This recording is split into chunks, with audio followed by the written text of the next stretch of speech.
And news of this latest soldier's death on Fort Hood reminds us that though leaders there say much has changed, soldiers continue to disappear or die.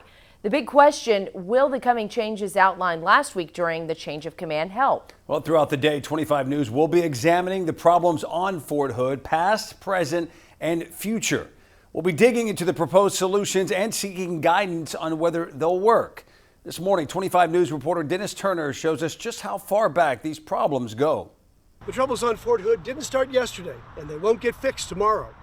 Neighbors of this Army post say they've seen it go on for years. It started with the disappearance of a woman in nearby Copper's Cove. It started a long time ago, around the early middle 80s, all right, where people were disappearing, such as this young lady that disappeared in Cove. Veteran Dave VALDEZ says the disappearance of Elizabeth Campbell marks the first time he remembers someone going missing in and around Fort Hood. After that, he says, incidents involving the post came more frequently. People have become so used to hearing about this stuff. Soldiers missing, soldiers found dead, and other incidents started adding up. Some pointed to as many as 22 soldier suicides. The numbers are high here. They are the highest in most cases for sexual assault and harassment and murders for our entire formation, the U.S. Army. This year, incidents happened at such an alarming rate, with at least 9 dead, 7 suicides, the Army had to face and fix its problems.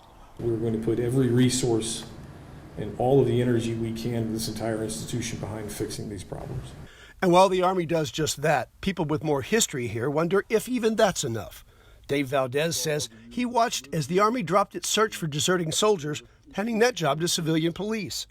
He wonders if it's the same for more recent cases of the missing.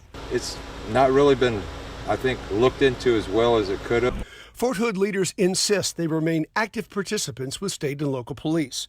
Just how active became a focal point for a case that tipped the scales and unleashed a storm of criticism on Fort Hood.